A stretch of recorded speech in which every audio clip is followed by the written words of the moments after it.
Le Conseil des ministres s'est réuni ce mercredi 4 septembre 2024 en séance ordinaire sous la présidence effective de son Excellence le capitaine Ibrahim Traoré, président du FASO, président du Conseil des ministres.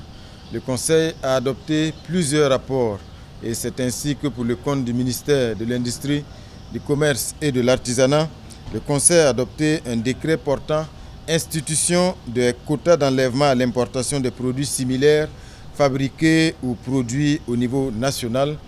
Et pour les détails de ce décret, j'invite ici mon collègue, le ministre Serge Poda.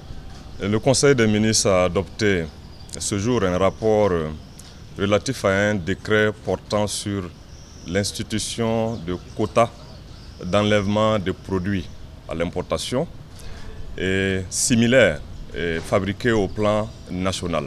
L'adoption de ce décret s'inscrit dans la grande vision des plus hautes autorités de notre pays qui veulent que la production nationale, la transformation industrielle de nos matières premières nationales soit une priorité au plan national.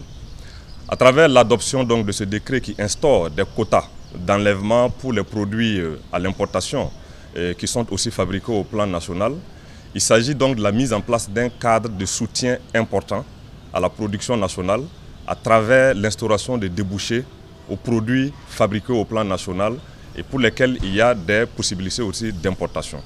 Et donc à travers l'adoption de ce projet, le gouvernement vient davantage renforcer la souveraineté nationale en matière de production, en matière de transformation et de disponibilité des produits au plan national et de soutien surtout à l'industrie au plan national. Pour le compte du ministère de l'Économie et des Finances, le Conseil a adopté un rapport sur la situation d'exécution du budget et de la trésorerie de l'État. Il s'agit donc d'un exercice classique sur lequel les détails vous seront donnés par la ministre déléguée en charge du budget, Mme Bako.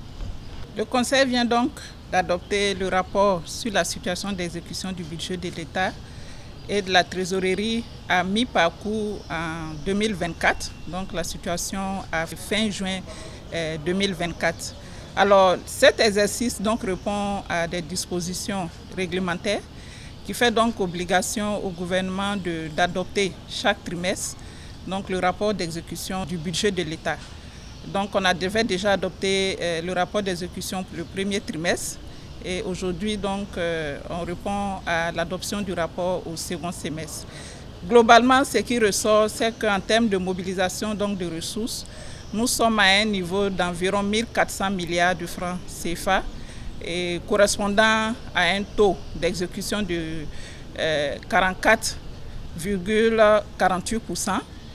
Et pour ce qui concerne donc les dépenses engagées, nous sommes à un taux d'exécution d'environ 1700 milliards, ce qui correspond à un taux d'environ 46% en termes d'exécution. Pour ce qui concerne donc les décaissements effectués au titre de la trésorerie, elle se situe donc à un niveau d'environ 1834 milliards. Et pour ce qui concerne donc les encaissements, effectivement aussi au niveau de la trésorerie, nous sommes à un niveau d'environ 1831 milliards de francs CFA. Alors globalement, ce qui ressort, c'est que les niveaux en termes de mobilisation de ressources sont en deçà des prévisions qui avaient été faites. Et cela s'explique en partie par les difficultés qui avaient été rencontrées par les régies en termes de mobilisation de ressources, chargées de mobiliser ces ressources-là, notamment au niveau de la direction générale des impôts. Des dispositions ont été prises depuis la fin du premier trimestre, qui nous a permis aujourd'hui de disponibiliser des infrastructures informatiques qui viendront donc résorber les difficultés liées au réseau informatique.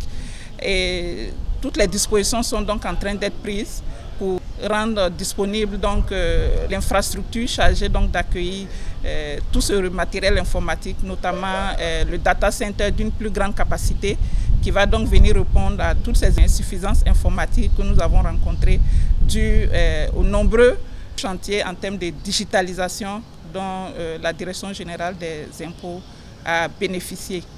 Voilà donc ce qu'on pouvait retenir pour ces grands dossiers qui ont été examinés aujourd'hui et adoptés. Merci.